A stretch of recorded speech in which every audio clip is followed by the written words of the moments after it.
Hi there everybody, happy weekend, happy Saturday, and welcome to New RPG News. We have a bunch of stuff to talk about today, from Final Fantasy to this kind of like all-star Atelier sort of thing, to Suikoden coming to PC, to a Disgaea disaster, and even talk of a Vagrant story sequel. And I want to go over all that stuff and tons more, and I definitely do think that's worth a sub, as I'm trying my hardest to level up this year. With your help, your like, and your sub, I know that I can get there. So our top story comes from Square Enix, because I normally always start with Square Enix, just because. Okay, so Final Fantasy 16 is now available for the Xbox Series, and PC versions are also available via the Microsoft Store. It's going to cost $50 on the Microsoft Store, and the PC version is also available, and there is a demo available. And interestingly enough, this version comes with the downloadable content as well, all for $50. So you actually do get a pretty good deal here. It's the complete edition, including Echoes of the Fallen and The Rising Tide at a discounted price, or individually as a standalone base game, downloadable content chapters, and it also comes with the 16 expansion pass. So yeah, lots of stuff packed in for this $50 price tag. If you are an Xbox gamer and you haven't had the chance to play this game yet, now is your opportunity. We actually have a lot of Xbox news. There was an Xbox showcase earlier in the week, so that's where we're going with some Xbox news. So the Final Fantasy VII Remake Integrate is also coming to the Xbox Series this winter alongside the Nintendo Switch 2. So you're getting that as well on the Xbox and a Switch 2 version. It says it's the expanded edition of the first entry in the Final Fantasy Remake project, and it includes the additional story arc that takes place during the game's events. That's the Yuffie event with Sonon, and I love Sonon, and not to spoil anything, but he's the best. He's the actual best, and I wish that he got to join up as like a permanent party member or something. That would be really cool. I liked Sonon, and he was hot too. So yeah, if you haven't played this and you want to know what I'm talking about and see a really hot guy, then, you know, go ahead and pick that one up too. Also at the Xbox Showcase, there was a Persona 4 Revival trailer. This is a remake of Persona 4 The Golden. Yeah, so it hasn't been officially announced by Alice that it is a remake of the Persona 4 The Golden, but if you look at the trailer and you know what you're looking for, you will see little teeny tiny things that tell you, hey, this is based off The Golden and not based off the original PS2 version. Things like, you know, the bike not being there and there being a scooter there instead. Just little tiny details like that will tell you that this is based upon the Golden version of the game, although their other remakes weren't based upon the definitive editions of the game, but this one I guess is. Maybe they learned their lesson, I don't really know. But it's announced for the PS5, Xbox, and the PC. We do not yet have a release date, but it will be available via Game Pass at launch. I know a lot of people are kind of like iffy on this. They're saying, does this one really need a remake? I would rather that y'all go over to Persona 6. You know, it's been 10 something years since Persona 5 came out. I mean, for God's sakes, Persona 5 was actually available on the PS3. Yeah, I know. So it is high time that we do get a Persona 6, I do believe, but I'm also not going to shirk at this as well, because it's always good to get a good game. P-Cube is killing it. Last year, we got Class of Heroes 1 and 2 remastered, and this year, we're getting Class of Heroes 3 remastered, launching on September the 18th. We have a release date for it. It's going to be available for the PS5, the Nintendo Switch, and the PC for only $40. So that's really nice.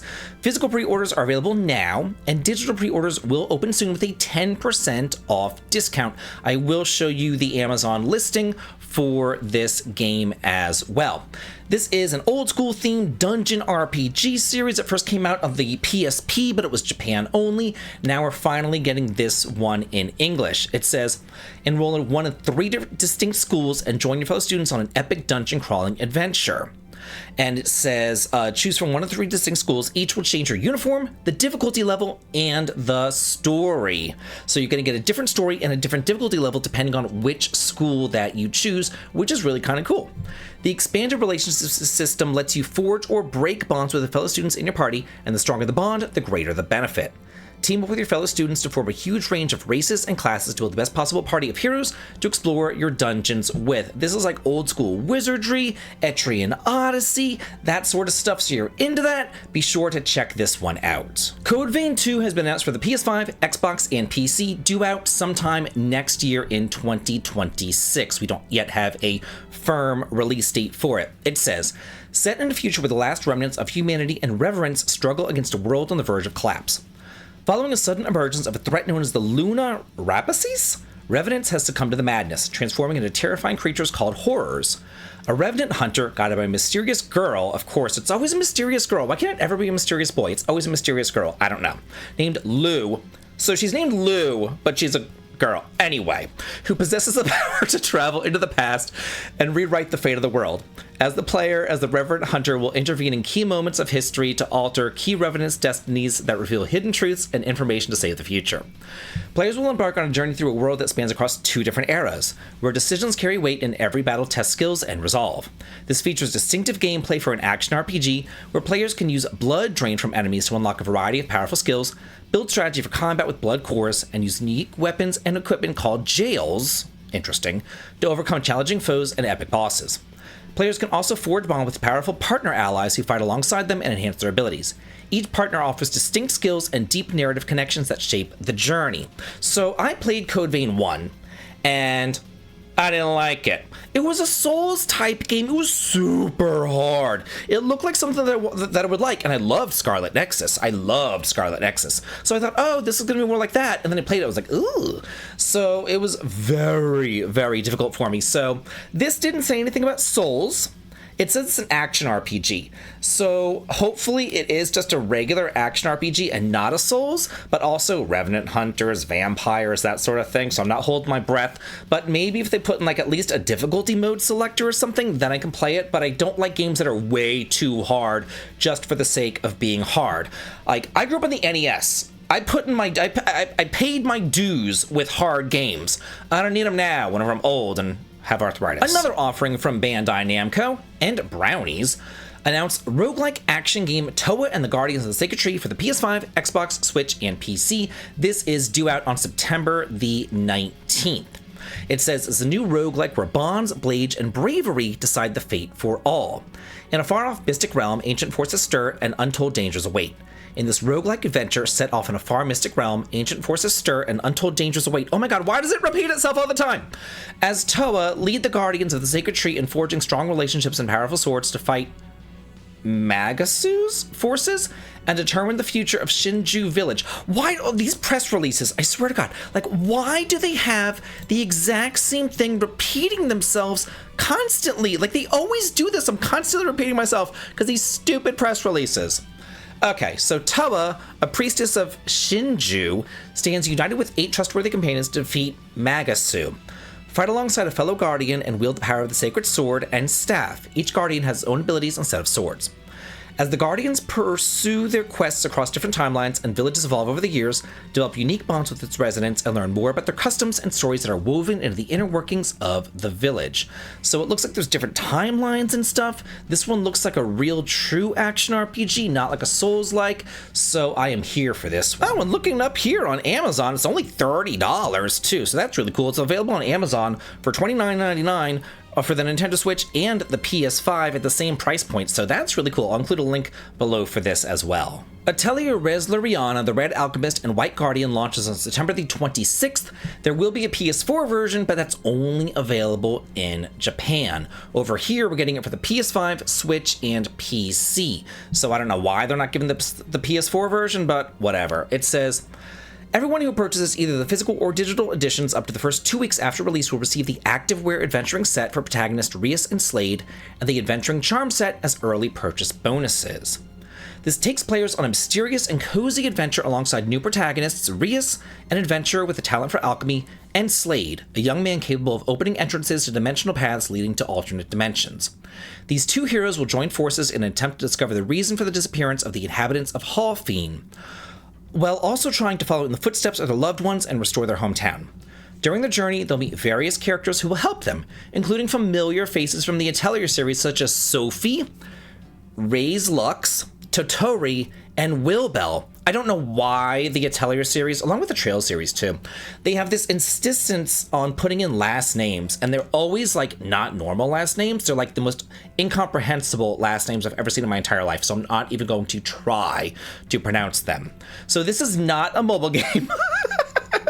It's set in the universe of the mobile game, but that mobile game crashed and burned. So this is not based on it. So thank you, all the gamers out there who were like, no, we're not going to support this mobile game. Instead, make this a console game.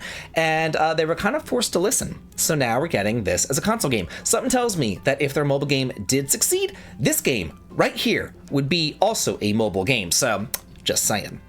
It says you'll transport it to the continent of Lantarna, where they can explore, gather ingredients for synthesis, and discover every secret corner, day or night, rain or shine. Players will also have the opportunity to explore multi-level dungeons known as dimensional paths, where the structure will change randomly. Well, that's just what I love, random dungeons, great. With each visit, allowing players to gather different ingredients and challenge new enemies depending on the difficulty level chosen. Fights will blend strategy with turn-based combat, hey! For strategic timeline command battles where players can form a team of 6 characters, 3 in the front, 3 in the back, by using action points and equipped items to their advantage. Users will be able to inflict damage and influence the timeline of characters' turns, triggering consecutive turns for allies and activating powerful Unite attacks. So it looks like we're actually getting turn-based combat after Yumiya's more action-based combat right here. So yeah, kind of going back into that. This looks like Atelier All-Stars is going on. It looks absolutely beautiful. I am totally looking forward to this one. Speaking of companies actually listening to us! Woohoo! Suikoden Starleap adds a PC version. The free-to-play strategy RPG is no longer limited to mobile. Holla frickin' Luya! This is great, man. Konami is on a roll. Let's see. We have a new 108 Stars of Destiny, a new Tale of Runes. This is an entirely new addition to Konami's most popular RPG series, or their only RPG series, just saying. So it's involving the same world and the same history of the series, but now it can be enjoyed on the PC. I am so looking forward to this game. Y'all have no idea. I've been in contact with Konami, and they have told me that the gacha is 100% completely optional. It's basically only to build like your dream team. Like if you want characters who were in, let's say, Suikoden 3 to come and join your 100 Stars of Destiny, then you got to pay the gacha. But if you just want like the actual 100 characters that are in the game, they're free. Just play the game, you know? So this looks really freaking cool. So looking forward to this. Hearing about the Rune of Change, the Sindar ruins, all that kind of stuff. Getting some more backstory on the land and the lore. More from Konami. Eden Zero demo is now available, and you can bring over your save data to the full game whenever it does launch. This is a 3D action RPG for the PS5, Xbox, and PC. And it's by the same artist as like Fairy Tail or Far Magica, that sort of thing, and I really enjoyed Fairy Tail. Not so much Far Magica. So it's based on the space fantasy comic anime Eden Zero, which I've never heard of for obvious reasons. Although I will say, I've been pretty much home alone for like last 3 weeks straight. My husband's been away for business and everything, and I've been super bored. So I started watching some anime, and I started watching Demon Slayer, and I actually didn't hate it. So yeah, maybe I might be able to go into this. Although I did hear about this thing about solo leveling. People were talking about that one, but that was on Crunchyroll, and I don't have Crunchyroll. But Demon Slayer was on Netflix, so I was watching that. So anyway, my aside is done. The player controls a diverse cast of characters as they embark on an epic adventure across different planets while battling powerful enemies. Oh, it's like Star Ocean. Cute. The game is brought to life with anime-style 3D graphics replicating the beautiful characters and worlds of Eden Zero. The player can freely explore various planets to enjoy numerous cutscenes voiced by a stellar cast. Re-experience the thrilling, emotional roller coaster of the original story. Hey, awesome. So maybe I won't have to watch the show after all because, you know, I can play the game and experience it there. It's a Disgaea disaster. Yeah, as much as I would love to be excited about this, I just can't be. Disgaea 7 Complete is coming to the West for the Switch 2 this fall in Japan. There was a PlayStation 5, PlayStation 4, and Switch version. we're not getting those versions. We're only getting the Switch 2 version. And the Switch 2 version is only coming in on one of those game key carts. So you're buying a collector's edition that doesn't even include the actual game. It will support English and Japanese audio, English and French text. It says it includes the base game plus all existing downloadable content and bonus items, as well as a new bonus story, new character, and new post-game elements. So then, get this, it says, in Japan, all those new gameplay elements were available as a free update to the base Disgaea game. And the new story content and character were available as 550 yen downloadable content. But NIS America did not announce plans to release the PS5, PS4, and Switch versions in the West, nor any plans to release the free update or downloadable content. Gosh. So, like, we're just getting screwed over 6 weeks from Sunday. Like, what in the world? In addition to the standard edition, Disgaea 7 Complete will be available as an Udo edition, more like an Ew edition, for $100, which includes the game, a collector's box, a lucky slumber cat, and a folding fan. Both the standard and Ew editions will ship on a game key card. So here is the Ew edition. If you would like to get it, it is right here. I will include a link below to purchase. There is 100% in stock right now. I wonder why. So yeah, there's the folding fan. There's the lucky cat, and there's the box, which I will say the box is actually beautiful. The fan is very beautiful as well. I just wish it was actually on a frickin' real game card. Is it really not? Like, it's a collector's edition. You should get the game in a collector's edition. Just saying. It's not all doom and gloom, though. I'm still here on the NIS online store, and I'm looking at the Legend of Heroes Trails Beyond the Horizon Collector's Edition, also for $100, and it's looking pretty nice. You got the box right there, you have the game right there, you got the soundtrack CD, you have the art book, and you have this really cute clock, too. It's like an acrylic clock, and it has acrylic standees of Van, Elaine, and Agnes right there for $100 for the Switch, PS4, and PS5. Yeah, that's correct right there. So we can look and we can see exactly what we get right there, the collector's box. They always come up with some really good collector's editions right here. So yeah. Oh, there's the steel book. Oh, cool. It has a steel book. That's a beautiful. Oh, look, there's Kevin. It's a beautiful steel book right there. And this is the clock. I like that clock a lot. I might have to buy this just simply for the clock. Also, if $100 is too rich for your blood, over here on Amazon, there is another version for $60, the deluxe edition, which doesn't just come with the game. It comes with a digital soundtrack, and it comes with a little miniature art book right there as well, in addition to the game. And again, I'll include links to all of these below in the pinned comment too. I brought this game up a couple of weeks back whenever I was talking about this particular collector's edition, but it wasn't live yet, and now it is. This is Mado Monogatari Fia and the Wondrous Academy, the limited edition. This is a dungeon crawling game in the Mado Monogatari series, which is known as Sorcery Saga here in the West, which started way back on the Sega Genesis back in like 1990, and has been going on for quite a bit of time, and here we are. This is out for the PS4, PS5, Nintendo Switch, releasing July 29th, and this is the collector's edition right there. You get that, you get a trading card, you get a, what is this, mini shishiki board? I don't know. A collector's box, an official hardcover art book, an official soundtrack, and a mini curry spoon, which is a bonus item exclusive to Idea Factory online store customers. I'm sure everybody in the comments is going to tell what a shishiki board is. I have no idea what that is. But yeah, that looks like a really nice collector's edition right there for $93. On September 19th, Trails in the Sky the First is coming out, and they are partnering, or Gung Ho is partnering with Limited Run Games in order to do their, good stuff, their steel books and their collector's editions and things like that. You can just go onto Amazon right here and you can grab the base version for $60. If you go over to Limited Run Games for $80, you can grab a steelbook edition, so $20 more for the steelbook edition right there. Pre-order opens on June the 17th. That's Tuesday at 12 p.m.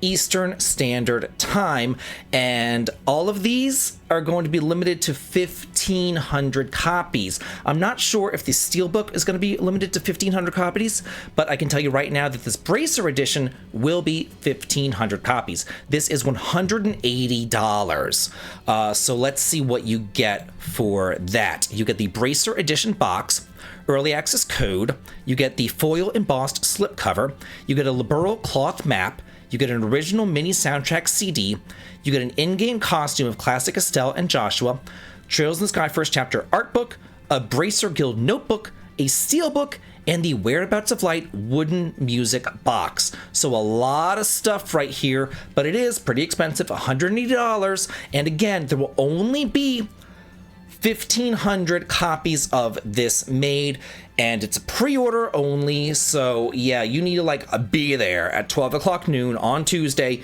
clicking the refresh button if you want to get this one right there, because otherwise the scalpers are gonna get it. This is my childhood, and I'm sure it's a lot of y'all's childhood too. It's Joe and Mac.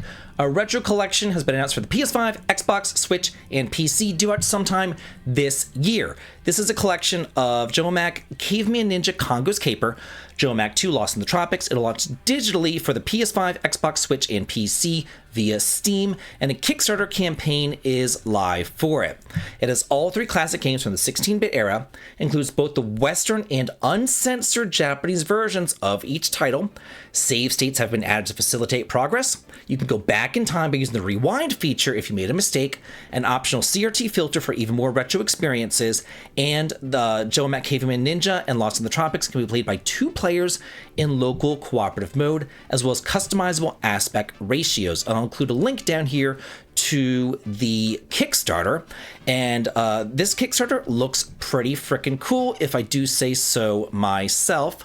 Let's see what got going on here. There's an early bird retro rock special for about $87 right here, and you get all sorts of really nice stuff. You get the let's see, physical digital right there. Oh, you get an acrylic standee, you get the games, you get a little statue and everything, you get a thank you postcard, you get a keychain, you get a t-shirt. There's all sorts of different stuff that you can go through here. So if you're a fan of Joe and Mac and you actually want to get this physically rather than digitally, you're going to want to go over to their Kickstarter and show them some love over here so you can get a piece of this history. Wander Stars launches on August the 1st. It's a 90s anime-inspired turn-based RPG. It says, as budding martial artist Ringo and secretive rapscallion Wolf embark on a galaxy-spanning search for the pieces of the Wander Star map. Across 10 episode-style chapters inspired by Cowboy Bebop, Dragon Ball Z, and One Piece, follow the determined twosome as they collect pieces of the Wander Star map, engaging grand mysteries, shocks, surprises, and epic plot twists, just as you'd expect from iconic anime television series. Along the way, Ringo and Wolf will use their fists, feet, and words, battling enemies with Kai, a unique form of martial arts. So this looks kind of interesting. It kind of reminds me of Legend of Legaia, I guess, just with the martial arts sort of thing. So if this looks cool to you, be sure to check it out. Off for Switch and Steam launches on August the 15th. Never heard of this, but apparently it's getting a remaster, and it came out in 2008, and it was made in RPG Maker 2003. So yeah, it says a physical edition will be available for the Switch via the Fangamer store in Q4 of this year. A demo is currently available on the PC via Steam. Featuring up to an hour of gameplay, it acts as a prologue to the game and puts the player in control over the battler at the very start of the game.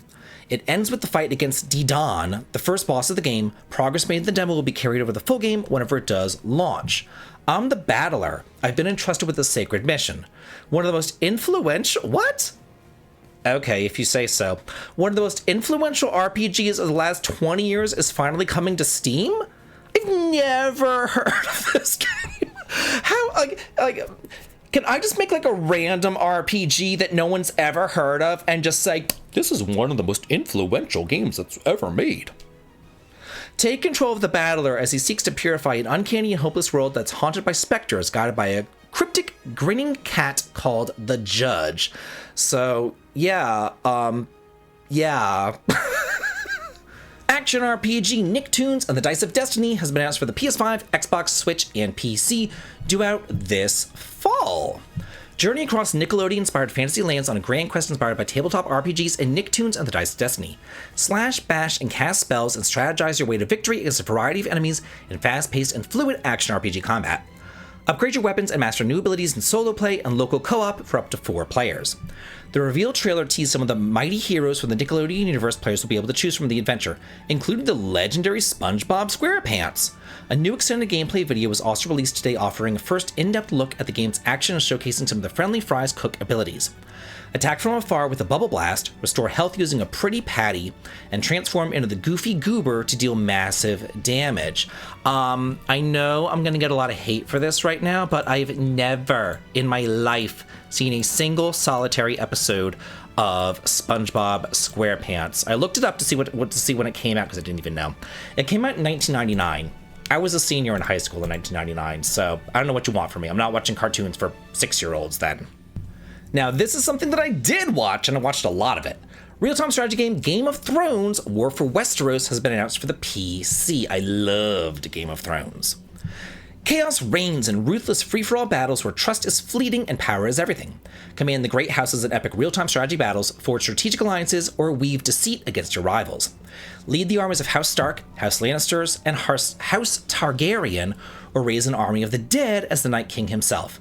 Each faction offers deeply asymmetric strategies with signature heroes, armies, and mechanics forged from the brutal legacy of Westeros. This is real-time strategy, and it's kind of cool because, you know, there's 4 different houses that you can play as or whatever, 4 different storylines that you can play as. So yeah, and I love Game of Thrones, so I'm actually looking forward to this one. Well, speak of the devil, I was just talking about this earlier in the program. Solo Leveling Arise Overdrive has been announced for the Xbox and the PC, not on PlayStation, which is shocking to me. It has a 4-player cooperative mode and it's an action RPG. It says here it's unclear whether this is an update to the currently available free-to-play game Solo Leveling Arise, or if this is a separate non-free-to-play version of the game. However, it says that a Netmarble representative has told Gamatsu that this title is separate from Solo Leveling Arise, so this game has nothing at all to do with the mobile game, so don't get them twisted right there. This is a console experience. Help our hero grow from his humble E-rank beginnings. Become the Monarch of Shadows through intense solo combat and 4-player cooperative raids. From the pages of the webtoon to your screen, bring the story to life in Solo Leveling Arise over. What is a webtoon? Is that like a cartoon but on the web? Like on the internet? It's like an internet cartoon or something? Like did this TV show start on the internet and then it went to the TV? I don't know. I don't know what a webtoon is. I've never heard of a webtoon in my life. I thought it was an anime, but apparently it's a webtoon. Okay, my mistake, whatever.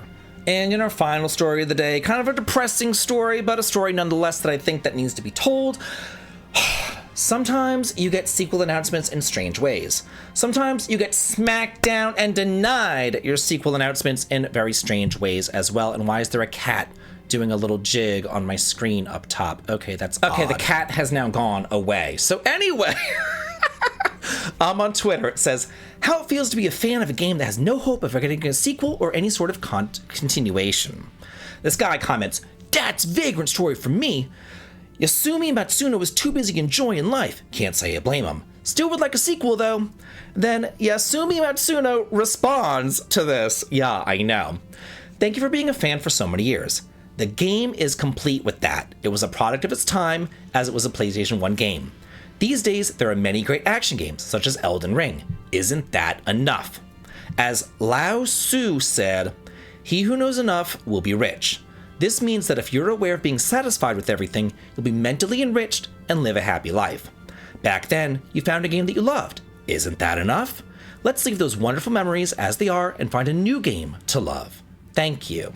That was a really eloquent way of saying, no ma'am, you ain't getting a sequel. So yeah, sorry everybody. Hopes and dreams of a Vagrant Story 2 have now been dashed by the man himself. In a very eloquent way, I must say. He has a way with words, doesn't he? He is a writer after all. So anyway, that's it for New RPG News. Really hope that y'all enjoyed this. I always enjoy putting all these together, and have a good day.